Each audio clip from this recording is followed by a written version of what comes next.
di rumah saja. Hari ini kita apresiasi dengan melaksanakan sebuah event webinar.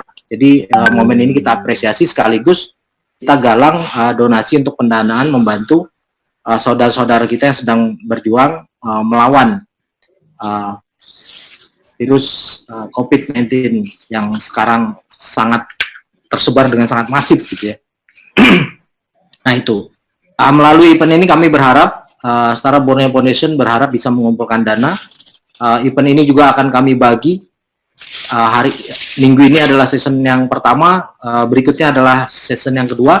Kami sudah kontak beberapa pembicara baik lokal maupun nasional untuk bisa berkontribusi, bisa sama-sama mengapresiasi apa yang kita alami di Kalimantan Selatan. Mudah-mudahan bagi kita semua. Baik, materi kita pada malam hari ini adalah digital transformation dan ekosistem. Apa itu digital transformation dan ekosistem? Kalau kita jabarkan secara konseptual, teoritis mungkin banyak ya, tidak cukup waktu kita untuk membahasnya dalam 1 jam pada event webinar hari ini. Tapi hari ini sebenarnya kita menjadi pelaku atau menjadi user experience di mana kita mengalami yang namanya transformasi digital. Nah, kita hari ini mengalami itu, di mana sebagian orang sudah mulai untuk bekerja dari rumah, ada yang belajar dari rumah, terus bekerja dari rumah, belajar dari rumah, bertransaksi juga dari rumah, semuanya bisa dilakukan dari rumah. Nah ini apa? Ini sebenarnya gambaran tentang apa yang dimaksud dengan digital transformation. Nah namun dalam situasi ini kita harus melihat gitu, apakah posisi kita itu sebagai pelaku dalam industri digital atau kita hanya sebagai user biasa saja gitu. Artinya kita tidak memiliki manfaat, kita tidak merasakan manfaat, kita tidak merasakan value apa-apa dari perkembangan teknologi yang sebenarnya sangat masif. Ya. Nah, kalau kita berbicara tentang itu, saya ada siapkan materi. Nah, ini bisa dilihat ya. Ini adalah gambarannya, di mana mulai dari industri tahap pertama, kedua, ketiga, dan keempat. Saat ini kita berada di industri yang keempat, dan itu sangat luar biasa sebenarnya. Nah, hari ini dengan adanya kejadian COVID-19, sebenarnya ini kembali mengingatkan kita tentang transformasi digital yang sudah sangat masif, yang mau tidak mau harus kita terima. Mau tidak mau, ya kita berada di situ. Nah, hari ini kita menjadi bagian daripada proses transformasi digital. Di mana kita lihat kejadian hari ini, baik dari adik-adik masih sekolah itu juga sekarang belajarnya dari rumah, sektor swasta juga dari rumah sebenarnya. Dan yang fenomenal lagi, pemerintah juga saat ini menerapkan bekerja dari rumah. Ini sangat luar biasa.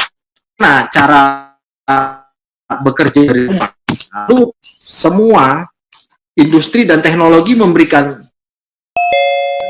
kita menjadi pelaku yang merasakan value daripada transformasi digital dan bisa mendapatkan benefit daripada transformasi digital, atau kita hanya menjadi user biasa saja. Nah, ini yang akan kita bahas selanjutnya. Nah, di mana dalam posisi ini nanti posisi ekosistem itu sudah menjadi sangat penting. Oke, kita berada di industri 4.0 ya. Industri 4, nah ini sangat dipengaruhi oleh teknologi. Kalau kita mundur ke industri yang ketiga, sebenarnya teknologi itu cuma sebatas sistem otomatisasi. Artinya teknologi membantu sistem otomatisasi sehingga proses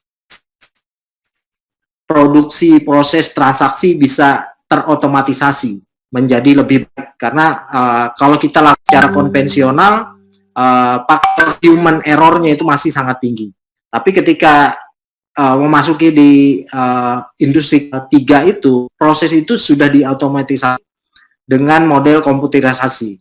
Nah, lalu ketika kita masuk ke industri yang keempat, ya kita ini menjadi sangat luas.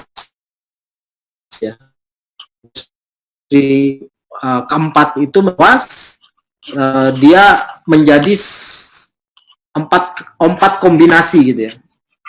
4 kombinasi yang sangat luar biasa. Ya, 4 kekuatan super dunia modern yang mendorong transformasi berusaha secara global. Artinya kombinasi antara mobile, cloud, IoT dan artificial intelligence ditambah kemampuan kita untuk melakukan inovasi itu menjadi sangat luar biasa. Nah, kombinasi dari 4 komponen ini menjadi sangat luar biasa. Mobile, cloud computing, internet of things, dan artificial intelligence ditambah dengan kemampuan kita untuk melakukan sebuah inovasi, ini menjadikan sebuah kekuatan super di dunia modern saat ini. Nah, ini yang kita alami sebenarnya. Ini yang kita lihat. Nah, apa yang harus kita lakukan terhadap kondisi yang ada saat ini? Nah, dengan ini 4 kekuatan tadi, apa yang harus kita lakukan? Terutama dalam hal ini adalah kita di Kalimantan, apa yang harus kita lakukan? Nah, di sini Setara Borneo Foundation juga concern gitu ya. Concern untuk melakukan transformasi digital dan membangun ekosistem supaya mempercepat proses transformasi digital. Karena kita mau tidak mau ya kita harus melakukan digitalisasi. Nah, apa yang mendorong kita untuk bisa masuk ke sana? Nah, berikut kalau saya jabarkan seperti ini. Dari sisi regulasi sebenarnya kita sudah sangat terbantu gitu ya. Karena dari sisi pemerintah sendiri juga mendorong secara sebagai aktor pemerintah itu juga mendorong supaya tercipta yang namanya proses transformasi atau proses kemajuan di era digital ini. Nah, jadi ada tiga pondasi utama sebenarnya yang bisa kita pakai sebagai pijakan gitu ya, sebagai milestone untuk melakukan transformasi. Nah, seharusnya kita semua bisa melakukan transformasi digital, baik itu pemerintah, sektor swasta maupun masyarakat. Itu bisa. Karena apa? Karena regulasinya sudah disiapkan oleh pemerintah. Ada 3 pilar yang yang sudah disusun oleh pemerintah. Yang pertama adalah bagaimana pemerintah juga merancang satu model, yaitu model smart city. Gitu ya. Smart city ini adalah bagaimana satu wilayah atau satu kota atau satu negara itu bisa menciptakan sebuah sistem yang bisa memberikan manfaat semua potensi yang ada di sekitar dia, sehingga kecerdasan tentang sistem pemerintah berbasis elektronik. Nah, ini juga satu faktor pendukung. Kalau tadi kita sebagai masyarakat kita bisa berkembang dengan memanfaatkan konsep atau model pengembangan smart city. Nah, berikutnya pemerintah sebagai regulator yang mengatur tentang tata kelola, administrasi, keamanan dan lain-lain juga sudah punya aturan gitu ya tentang sistem pemerintah berbasis elektronik. Ini modal kita yang kedua. Lalu yang ketiga adalah pemerintah juga menyiapkan sebuah peraturan presiden nomor 39 tahun 2019 juga itu masih baru tentang satu data ya, di mana satu data ini nanti akan mengatur tentang standar data, metadata, master data, dan interoperabilitas data. Karena problem kita sebenarnya adalah data kita ini masih bermasalah. ya. Sementara kita tahu di era 4.0 data itu adalah sebuah komoditas yang sangat berharga. Jadi kalau dulu komoditas itu bisa mineral, batu bara, minyak, dan lain-lain. Kalau sekarang, data itu menjadi sebuah komoditas. Nah, bagaimana data menjadi sebuah komoditas? Ukurannya adalah perusahaan startup yang sebenarnya bergerak di bidang. Nah, ini sangat penting sebenarnya ketika kita bicara tentang data, khususnya kita di Kalimantan. Nah, kenapa negara-negara lain yang tidak memiliki sumber daya alam dengan bermodalkan data yang sebenarnya datanya itu dari kita, tapi bisa menguasai sumber daya alam kita? Ini kan semacam value yang tertukar gitu loh. Kita mengejar data, mereka dapat sumber daya alam. Itu problemnya sebenarnya. Padahal kita pemilik sumber daya alam, tapi kita nggak punya data. Lalu kita tukar sumber daya alam kita terhadap data. Nah, ini problem sebenarnya. Nah, oleh karena itu, dengan adanya Perpres 939 tahun 2019 tentang satu data itu, pemerintah ingin melindungi data kita, ingin juga mengkoleksi data kita gitu. Supaya kita juga mendapatkan value terhadap data kita sendiri. Dengan kita menguasai data ini, kalau memang kita menguasai data ini, kita mulai menguasai sumber daya yang ada di kita, sumber daya alam, sumber daya manusia, sumber daya budaya, dan lain-lain. Kita juga menguasai datanya, kita menguasai sumber dayanya dalam industri 4.0 ini. Seharusnya seperti itu. Nah, tapi ya masih banyak problem. Salah satunya ya kita terlambat menyadari bahwa data itu sangat berharga. Ketika data kita sudah kita berikan kepada pelaku industri IT, baru kita paham bahwa ternyata data ini sangat berharga. Balik lagi tadi tentang Perpres 95 tentang SPBE, di situ juga sangat banyak ya, kita bicara tentang tata kelola sudah sangat bagus dikelola. Layanan pemerintah, fondasi infrastruktur kita juga ditata sedemikian rupa gitu ya, untuk mendukung bagaimana teknologi digital juga sangat bisa berkembang. Nah, berikutnya di aturan tentang SPBE itu juga diatur tentang sumber daya manusia. Bagaimana sumber daya manusia kita juga kompeten, juga mampu bersaing, juga melek terhadap teknologi informasi. Nah, sekarang kita berada di, kita sudah memiliki 3 fondasi ini, dan menurut saya ini sudah cukup gitu, untuk kita melakukan transformasi, untuk kita membantu pemerintah melakukan transformasi, atau kita sendiri melakukan transformasi. Dalam hal ini apa? Contohnya misalnya kita melakukan transformasi. Ya, kami saat ini concern di para Borneo Foundation untuk mendigitalisasi segala sesuatu untuk menjadi sebuah startup atau perusahaan hutan. Banyak sekali kawan-kawan yang bergabung di Startup Borneo Foundation yang kita kawal atau kita ajak berkolaborasi untuk mendigital. Di sini langkahnya ketika kita mau berbicara tentang transformasi. Ya, bicara tentang transformasi adalah digitalisasi. Digitalisasi adalah data dan penggunaan teknologi jadi modal utama kita untuk masuk ke era digital. Saya pikir itu sudah sangat cukup sebenarnya. Nah, tinggal permasalahannya apakah iklim, dinamika, ekosistem yang ada di sekitar kita itu juga mendukung. Nah, ini problem yang lain lagi gitu ya. Nanti akan kita jawab di pembahasan selanjutnya. Tapi saya ingin garis bawahi bahwa proses transformasi digital itu adalah digitalisasi. Jadi proses digitalisasi. Nah, namun proses digitalisasinya juga memakan proses yang panjang gitu ya. Artinya ada beberapa persyaratan yang harus dipenuhi sebelum kita bisa masuk melakukan digitalisasi tadi.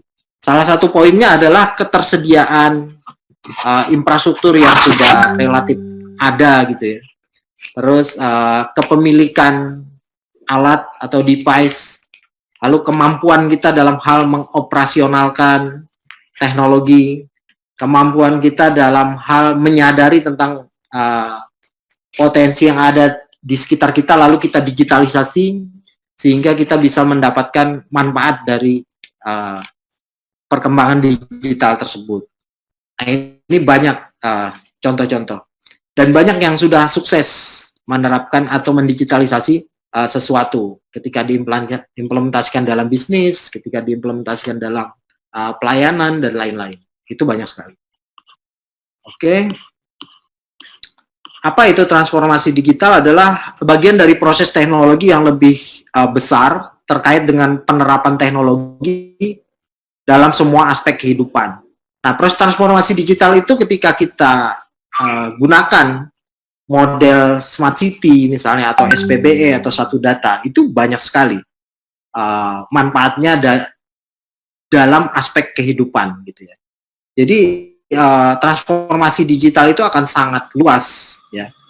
Nah, dalam hal ini kawan-kawan kita lebih banyak itu mentransformasi digital dalam hal startup ya. Concern kita di Startup Borneo Foundation adalah bagaimana kita mendigitalisasi sesuatu menjadi sebuah perusahaan digital.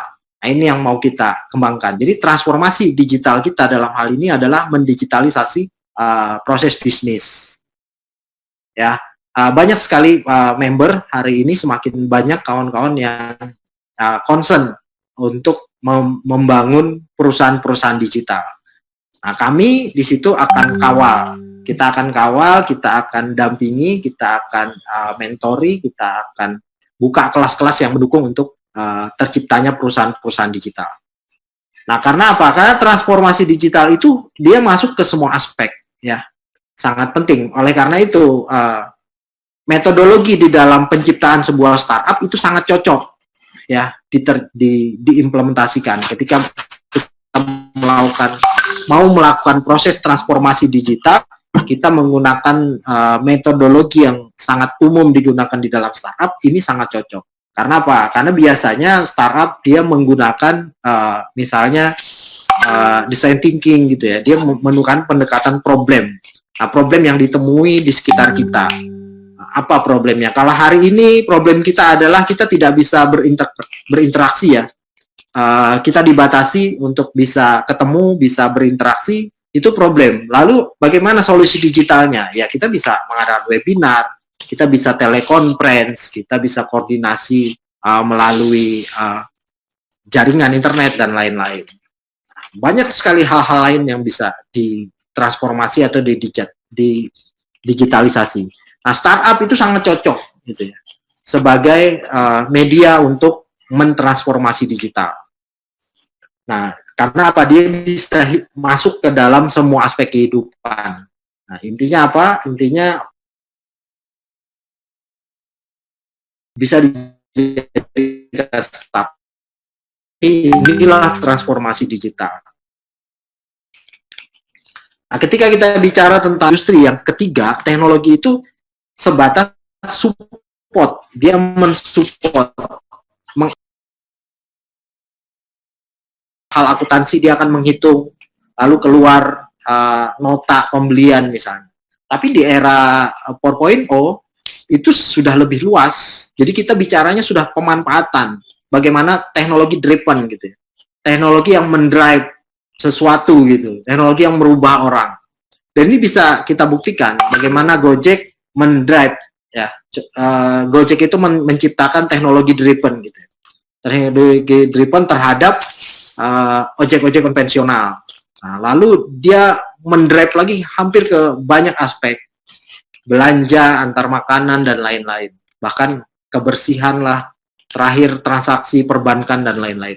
Nah, artinya teknologi Gojek itu mendrive banyak sekali aspek kehidupan yang dia drive, gitu, yang dia rubah. Dan itu memang bisa. Nah, di sini bicaranya kita adalah pemanfaatan. Bagaimana teknologi yang sudah bisa dimanfaatkan untuk berbagai macam aspek. Nah, contohnya ya seperti Gojek, Bukalapak, Tokopedia, dan lain, dan banyak sekali. startup-startup yang konsen di situ. Artinya memanfaatkan teknologi untuk semua aspek kehidupan. Dan itu bisa terjadi. Nah, kuncinya adalah apa? Kuncinya ada budaya atau mindset. Mindset kita sudah mindset digital gitu. Ketika kita punya mindset digital, kita punya budaya digital, hal-hal semacam itu bukan sesuatu yang rumit dan susah gitu. Kayak sekarang hari ini kita bisa melaksanakan webinar, kita bisa ketemu dengan banyak orang entah dari mana, ya itu bisa terjadi. Karena artinya kita sudah mulai menerapkan mindset digital gitu loh. Kita nggak susah lagi. Bayangkan kalau harus seminar, kita harus kumpul satu gedung, sumber dayanya yang digunakan sangat besar, biaya dan lain-lain. Tapi hari ini kita berubah gitu.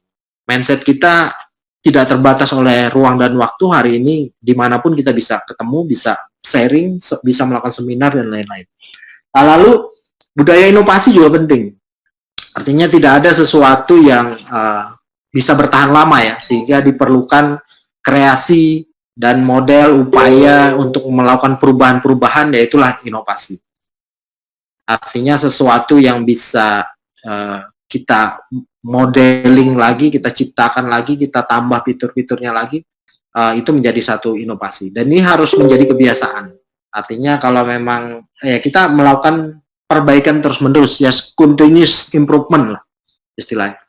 Nah, lalu data. Nah, di sini juga data sangat penting ya. Nanti sudah kita bahas di awal bahwa data itu menjadi komoditas yang sangat berharga sekarang ya. Data ini dulu kita mengejar yang namanya informasi. 10 tahun yang lalu kita mengejar informasi. Ternyata ujungnya apa? Ternyata informasi banyak yang palsu gitu. Nah, sekarang yang berharga itu adalah data. Data itu sangat berharga, oleh karena itu karena teknologi sekarang sudah mampu mengoleksi data, mengumpulkan data, mengolah data, membaca data dan lain-lain, sehingga bisa menyimpulkan sesuatu tentang. Nah, beda dengan informasi. Kalau informasi itu dari orang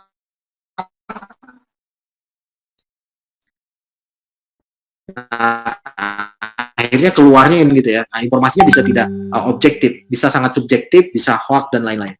Nah, ketika kita bicara data, ini adalah sebuah kepastian. Data itu adalah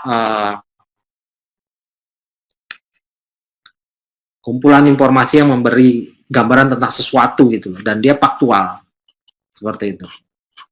Nah, ini artificial intelligence ya. Ketika kita kombinasi dari 4 kekuatan tadi, 4 kekuatan mulai dari mobile, cloud computing, internet of things, dan artificial intelligence. Nah, ujungnya pemanfaatan data dia akan menjadi artifisial ya. Artinya ada kecerdasan sendiri di dalam teknologi.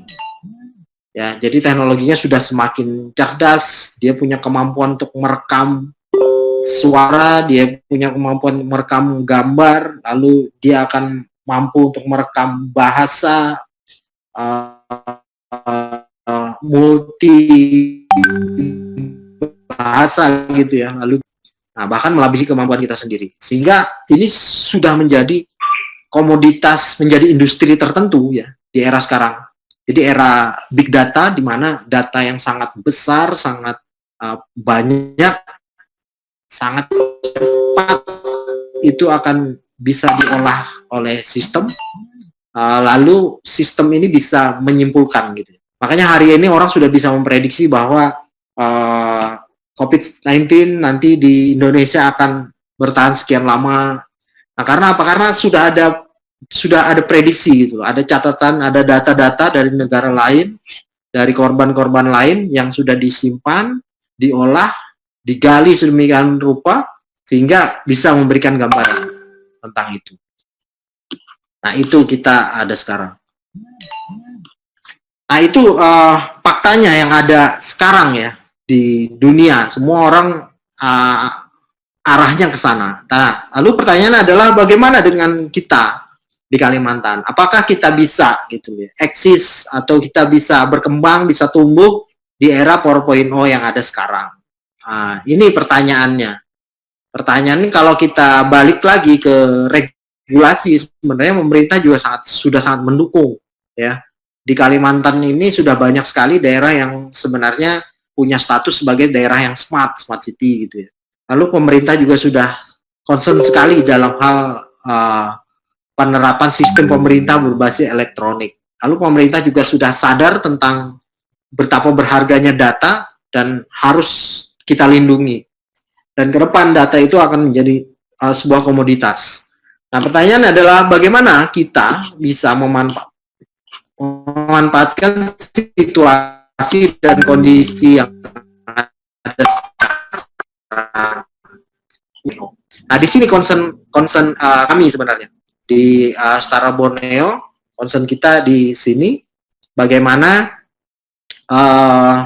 kita semua bisa masuk ke era digital 4.0 yang ada di khususnya Kalimantan lah, kalau kita nggak usah jauh-jauh, karena kalau kita bicara Kalimantan sebenarnya kita bicara 3 negara ya, Indonesia, Malaysia, dan Brunei gitu ya, kalau kita bicara Borneo.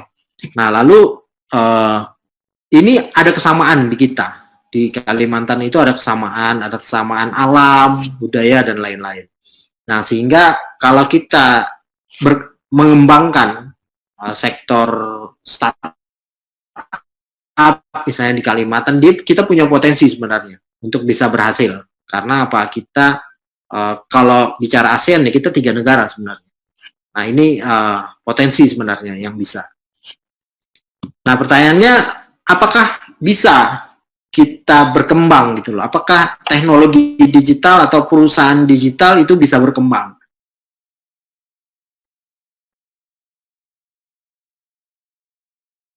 Masalahnya adalah apakah Kalimantan itu sudah memiliki yang namanya ekosistem digital. Minimal ekosistem digital itu memiliki ada pendanaan, pelaku, dan ada pasar. Pasar kita sudah sebenarnya, pasar kan banyak. Lalu pelaku juga ada sebenarnya. Tapi karena ini baru, ya, kalau berdasarkan data yang kita kumpulkan di Setara Borneo, saat ada sekitar 30-an startup lah yang register. Lalu ada beberapa personal yang bergabung, ada sekitar 300-an yang bergabung. Ya, di sana multi, ya, yang engineer, ada yang desainer, dan lain-lain. Nah, sebenarnya pelakunya sudah ada, pasarnya juga sudah. Tapi yang punya adalah bagaimana dengan pendana komunal, apakah memang di sini sudah tidak dana? Mungkin ini yang belum di kita, sehingga ekosistemnya masih sulit untuk berkembang. Tapi kita yakin bahwa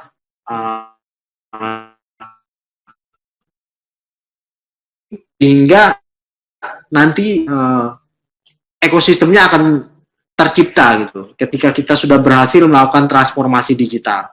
Nah, ini salah satu misi di Setara Borneo Foundation. Jadi Setara Borneo Foundation memiliki misi, kita fokus di 3 pilar saat ini, artinya bagaimana membangun sumber daya manusia yang capable gitu ya terhadap perkembangan teknologi. Yang kedua, kita mendorong regulator atau pemerintah untuk melakukan transformasi di era digital ini. Nah, ketiga, kita juga fokus untuk melaksanakan edukasi, kompetisi, dan lain-lain yang sifatnya praktis gitu untuk menciptakan atau mengawal kawan-kawan dalam dunia startup. Nah, itu. Nah, kita sebenarnya sangat menginginkan ke depan pemerintah membangun semacam formasi semacam ini untuk menciptakan satu ekosistem. Ya. Nah, ini adalah gambarannya bagaimana manajemen strategi Kalimantan Selatan menuju Government 4.0. Jadi terciptanya sebuah provinsi yang smart gitu ya, dengan memiliki kemampuan atau big data, lalu memiliki kapabilitas teknologi internet juga. Nah, tapi itu tidak mudah gitu ya. Kalau kita lihat skemanya yang pertama kita menciptakan bagaimana pemerintah ini menjadi smart dulu. Sudah ada regulasi tentang sistem pemerintah berbasis elektronik, sistem satu data pemerintah. Ya pemerintahnya harus smart dulu. Nah lalu ketika pemerintah smart, di sebelah kanannya itu pemerintah bisa menjadi smart, di sebelah kirinya terciptalah yang namanya provinsi yang juga smart gitu. Bagaimana ini bisa terwujud dengan mudah? Bagaimana ini bisa transformasi digital ini bisa jadi? Ya kalau kita Startup Borneo Foundation menciptakan satu domain gitu ya di tengah, di mana kita kolaborasi ya, asosiasi, misi dan lain-lain, vendor, perusahaan dan lain-lain untuk saling berkolaborasi menciptakan yang namanya Teknohub. Nah, jadi di sini dalam hal ini adalah kita berusaha untuk menciptakan sebuah inkubasi gitu ya, inkubasi teknologi. Sini kita ilustrasikan misalnya Kiram gitu. Ada sumber daya pemerintah yang sebenarnya bagus di Kiram, sebenarnya kita bisa cocok misalnya kita terapkan itu menjadi sebuah taman teknologi atau teknoparknya Kalimantan Selatan lah.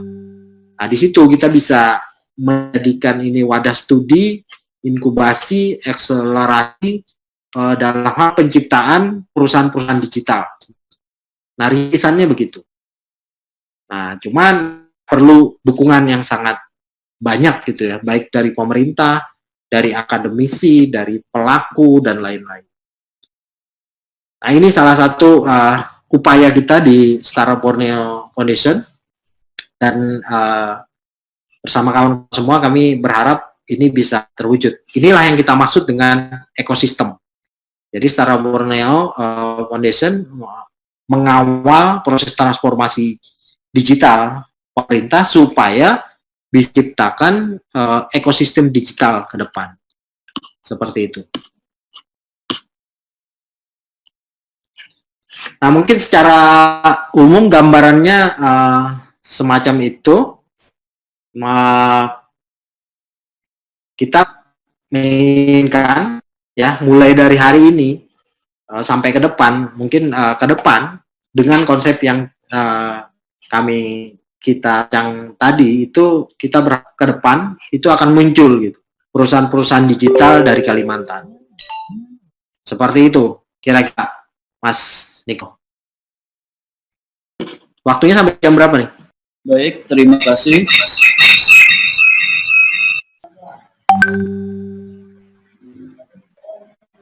Baik, terima kasih untuk sesi dari Pak Riza.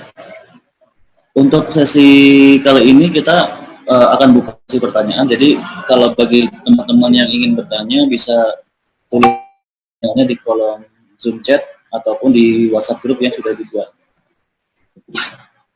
Jadi untuk kali ini sesi pertanyaan bisa langsung ditanyakan. Jika ada yang bertanya tentang pemaparan materi tersebut. Baik, dari Mbak Dwi Amanda Sari, apakah maksudnya menciptakan smart living di Kiram ya maksudnya ya? Mungkin yang tadi ada yang disebutkan untuk ekosistem di Kiram bisa dijelaskan ulang, Pak Aja? Oh ya, pertanyaannya adalah apa maksudnya penciptaan smart living di Kiram? Smart living konsep salah satu pilar dari smart city ya. Jadi salah satu pilar smart city adalah smart living. Artinya bagaimana warga dalam satu lingkungan itu merasakan lingkungannya nyaman, hidup di satu lingkungan itu bisa mendapatkan interaksi sosial, bisa mendapatkan jaminan keamanan, kesejahteraan, dan lain-lain. Itu konsep smart living. Dan biasanya akan diterapkan di lingkungan atau pemukiman. Bagaimana pemerintah nanti menciptakan satu lingkungan atau pemukiman yang nyaman, penerangannya bagus, drainasenya bagus, kebersihan bagus, dari sisi keamanan juga bagus. Nah, biasanya dalam satu kawasan itu nanti akan diciptakan peralatan-peralatan sensor, IoT gitu ya, untuk bisa menciptakan smart living tadi. Nah, kalau Kiram beda. Jadi di Kiram itu kita akan ciptakan yang teknopark. Jadi sebenarnya dalam menciptakan satu industri teknologi kita kan ada metode, ya. Metodenya biasanya ada inkubasi dan akselerasi. Dalam hal ini startup, ya, artinya perusahaan teknologi digital. Nah, Kiram itu punya si yang cocok sebenarnya untuk bisa diterapkan menjadi sebuah lokasi pengembangan inkubasi bisnis digital. Itu, Mas. Baik.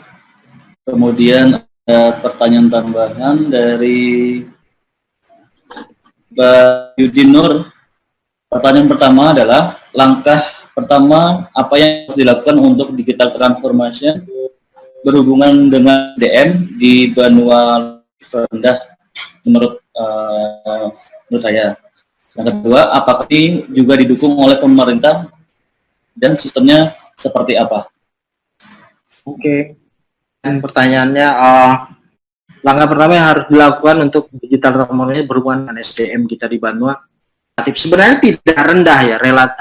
SDM kita itu sebenarnya tidak rendah. Kalau kami melihatnya SDM kita justru punya nilai tinggi ya.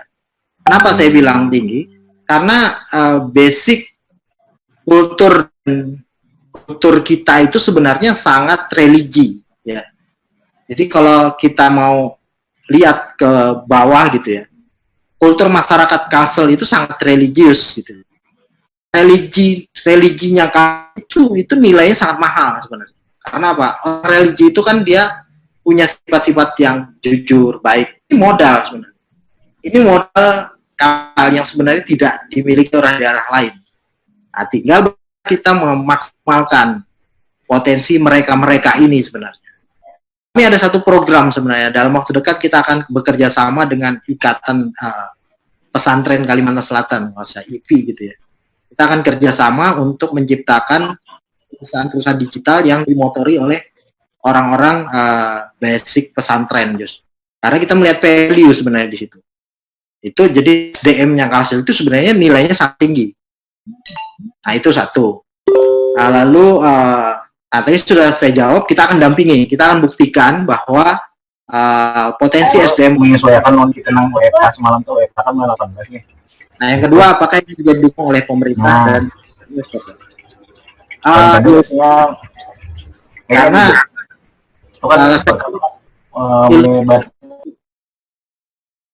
saya ambil ilustrasi Kiram itu kan fasilitas pemerintah. Kan coba dorong pemerintah untuk melakukan transformasi, menciptakan generasi yang melek terhadap teknologi dan siap menjadi membangun perusahaan-perusahaan di bidang perusahaan-perusahaan rintisan di bidang digital, dan kita lakukan itu. Nah, tentu saja pemerintah sangat mendukung karena tadi sudah ada aturan yang mendukung kan, ada konsep smart city, ada pemerintah tentang BE, ada peraturan pemerintah tentang satu data. Itu sangat mendukung. Ini ada pertanyaan juga, apa memilih Kiram? Ya, faktor pendukungnya. Ya, karena dia jauh posisinya, dia di bukit gitu ya, di atas lembah, dan ini sangat tenang, nyaman. Kita kan tinggal datangkan para peserta yang punya minat untuk mengembangkan perusahaan digital, lalu kita datangkan tenaga ahlinya, gabung di situ, dan mereka akan melakukan studi, inkubasi, akselerasi. Saya pikir nggak ada masalah timbang di tempat lain yang ramai misalnya. Ini kan lebih sepi sehingga bisa fokus. Itu aja sih pertimbangannya. Baik, tadi mengapa memilih Kiram sudah dijawab. Kemudian ada dari Irya Alfi, jikalau memungkinkan untuk menemukan ekosistem digital di Kalimantan, khususnya di kota kita, Banjarmasin, kira-kira perlu berapa tahun untuk mewujudkan skemanya, dan bagaimana pandangan pemateri terkait salah satu faktor dalam skema dan ekosistem startup, yaitu investor lokal? Ya, ini bukan satu proses yang mudah ya, tapi transformasi digital itu adalah sebuah proses dan itu sangat panjang. Nah, kalau tanya kapan terwujud, tidak ada gambaran pasti gitu ya, karena ukurannya itu nanti keberhasilan ini kan teknologi berkembang terus. Nah, permasalahannya adalah kapan kita mau mulai. Nah, ketika pertanyaannya kapan kita mau mulai, ya sekarang. Jadi Startup Borneo sekarang concern, Startup Borneo sekarang kita deklarasikan di awal tahun, sekarang sudah jalan ke bulan ketiga ya. Dan kita fokus untuk terus berkembang, termasuk melaksanakan event-event seperti ini. Dan ya, jadi pertanyaan kapan, kalau mau gabung ya sekarang. Itu bisa kok. Gak ada masalah, nanti sambil jalan. Lalu bagaimana dengan investor lokal? Ya, problem kita di ekosistem, ketika kita mau menciptakan ekosistem misalnya di lokal, di Kalimantan, ya pertanyaannya adalah talentnya sudah ada, pasarnya ada, tapi investor yang masih minim. Nah, sebenarnya apa? Sebenarnya kapasitas investor di Kalimantan itu sangat banyak. Artinya banyak pengusaha yang sangat sukses di Kalimantan. Tapi kan kita belum punya model bisnis yang bisa kita tunjukkan, sehingga mereka belum tertarik untuk menjadi seorang angel di bidang startup gitu ya. Tapi nanti sambil proses jalan, saya yakin juga pasti akan banyak. Karena sebenarnya investor luarnya juga banyak. Jadi lokal sekarang belum melirik ke sektor digital, nggak ada masalah. Tapi sebenarnya investor luar juga banyak sebenarnya. Nah, ini bisa masuk. Tapi kalau nanti kita berhasil dan kita bisa menunjukkan, bisa membuktikan, ya otomatis yang lokal akan pasti masuk.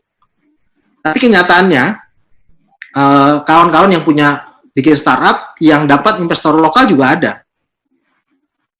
Jadi itu nggak masalah. Sudah ada kok banyak kawan-kawan yang dapat pendanaan dari investor lokal.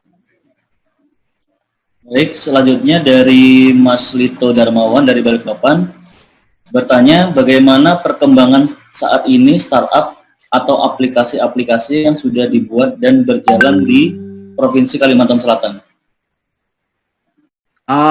Kalau aplikasi sangat banyak ya. Kalau di Kalimantan Selatan juga sangat banyak. Kalau kita bicara pemerintah, banyak sekali, ratusan aplikasi. Tapi mereka metodologinya bukan startup ya, sehingga saat ini menjadi permasalahan. Kalau kita tarik ke belakang sebenarnya, sebelum adanya konsep Smart City, konsep tentang SPBE, tentang satu data, kita sebenarnya punya Inpres yang dikeluarkan oleh Presiden tahun 2003. Itu tentang e-government. Nah, inilah sebenarnya Inpres inilah yang sebenarnya yang membuat hancur tata kelola pengembangan teknologi di Indonesia sebenarnya. Jadi itu kacau dari tahun 2003 sampai sekarang 2017. Jadi 15 tahunan lah. Berapa tuh? Nah, itu yang dipakai acuan oleh pemerintah. Akhirnya ini hancur gitu. Model pengembangan teknologi yang diterapkan adalah model pengembangan bukan startup ya, sehingga tidak sustainable. Nah, sekarang kita dengan 3 regulasi tadi, kita sebenarnya harus bisa menciptakan sebuah startup yang bisa sustainable, bisa membantu banyak orang sampai jangka panjang. Nah, tapi kenyataannya di daerah-daerah seperti Jakarta, Bandung, Surabaya, ini sudah banyak startup yang langsung masuk ke dalam sektor pemerintahan. Contohnya Clue. Clue itu dia masuk ke pemerintah membantu men-solve berbagai macam permasalahan di pemerintahan. Nah, kita sebenarnya di Kalimantan juga bisa sebenarnya. Makanya nanti ke depan kawan-kawan kita sambil jalan lah di dalam komunitas kita untuk bisa menciptakan, men-solve berbagai macam persoalan juga. Makanya saya bilang tadi, termasuk persoalan pemerintah, persoalan ekonomi, bisnis yang ada di tingkat lokal. Nggak usah jauh-jauh kita mikir tentang permasalahan internasional ya. Jadi permasalahan lokal juga banyak yang bisa kita solve dengan teknologi. Oke, pertanyaan selanjutnya dari Yus. Yang pertama adalah, jika boleh tahu apa saja yang telah dilakukan oleh Startup Borneo untuk mengedukasi masyarakat terkait perkembangan digital dan pemanfaatannya. Pertanyaan keduanya, apa saja langkah-langkah yang telah dilakukan oleh teman-teman startup di Borneo untuk mendapatkan founder sehingga ekosistem tadi bisa terpenuhi? Oke, apa saja yang kita lakukan? Startup Borneo itu punya akademi ya. Saat ini punya akademi. Kita juga punya Startup Day namanya. Jadi kita punya akademi, kita akan melakukan pendampingan kepada individu atau founder yang pengen yang punya ide yang punya empati terhadap problem-problem yang ada di sekitar dia.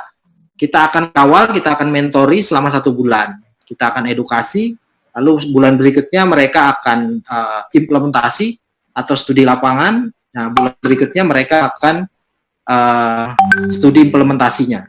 Sampai di hari terakhir, kita beri kesempatan 1 hari untuk melakukan pitching. Ya, namanya Startup Day. Jadi Borneo Startup Day. Di event pitching itu, kita akan ketemukan mereka dengan industri, akademisi, dan perbankan sebenarnya. Nah, inilah polanya. Jadi di situ, di momen itu, kita seri pertama sudah kita rilis, cuman ya, karena ada COVID-19 ya kita tunda, bentuknya menjadi online. Nanti kan kita beritahu lah kapan session itu. Tapi yang pasti saat ini ada 10 startup yang sedang kita proses mentoring. Ini kita akan akhiri sekitar 5 menit lagi. Jadi mungkin akan kita nanti tayangan ini akan kita ulang di member area Startup Borneo dan terhubung dengan channel YouTube kami. Baik. Dan teman-teman peneliti dengan senang hati berkolaborasi dengan Terima kasih Mbak Dori juga atas partisipasi dan tanggapannya. Sungguh menarik bahasan kali ini tentang tema digital transformation and ecosystem. Mungkin Riza bisa kasih closing statement atas materi ini. Terapan dari materi ini bisa disampaikan kembali kawan-kawan. Oke, terima kasih atas partisipasi kawan-kawan semua melalui event webinar kali ini. Kami berharap event ini bisa memberikan manfaat bagi kita semua, dan jangan lupa bahwa event ini adalah kegiatan yang kami bangun untuk menggalang donasi bagi pejuang-pejuang yang sekarang berperang gitu ya untuk memutus rantai sebaran virus COVID-19. Kami berharap kita bisa memberikan bantuan dari dana yang kita kumpulkan, kita bisa memberikan bantuan peralatan untuk petugas-petugas medis di Rumah Sakit Kalimantan Selatan. Dan terkait dengan transformasi digital, kami membutuhkan kawan-kawan sebenarnya supaya kita bisa berkolaborasi bersama-sama, membantu semua aspek yang ada di sekitar kita untuk bisa eksis di era 4.0. Dan ini tidak mudah dan tidak mungkin akan bisa kami laksanakan tanpa partisipasi dari kawan-kawan semua. Dan satu lagi, kegiatan webinar ini akan kita buka menjadi season bukan permasalahan coding dan programming ya gitu ya, tapi teknologi adalah masalah sosiologi. Artinya bagaimana kita melihat potensi yang ada di sekitar, kita bisa melihat masalah-masalah yang ada di sekitar kita.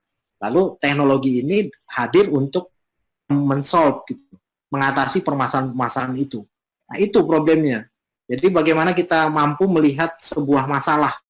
Semakin besar masalah yang kita lihat, semakin besar potensi kita untuk bisa membuat aplikasi yang besar juga.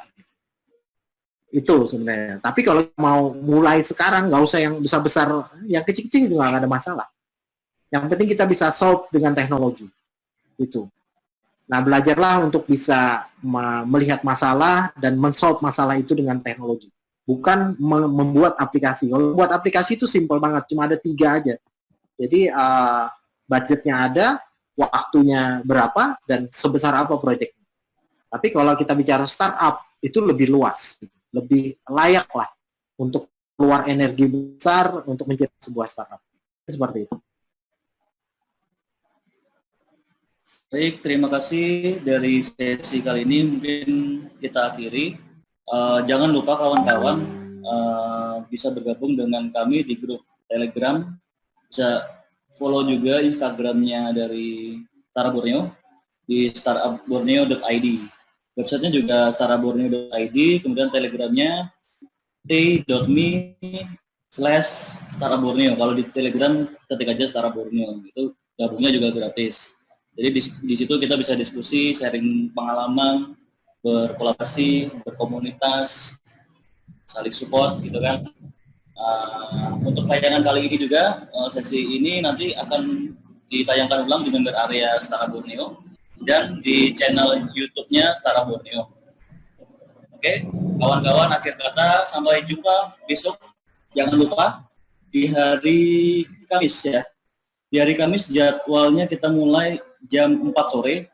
Pembicaranya adalah dari partner community kita untuk galangan charity event ini adalah dari ACT, Aksi Cepat Tanggap. Itu diwakilkan oleh Muhammad Rida Wardana, Senior Marketing ACT Kalsel, dengan tema ACT berbasis dan berbagi dengan shopping charity.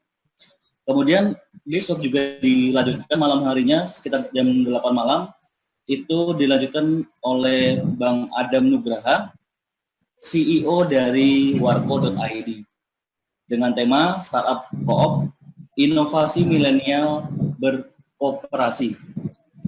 Akhir kata dari saya, mohon maaf jika ada kesalahan kata yang disampaikan oleh pemateri dan moderator. Saya mengucapkan permohonan maaf. Akhir kata, Assalamualaikum warahmatullahi wabarakatuh. Terima kasih. Wabarakatuh.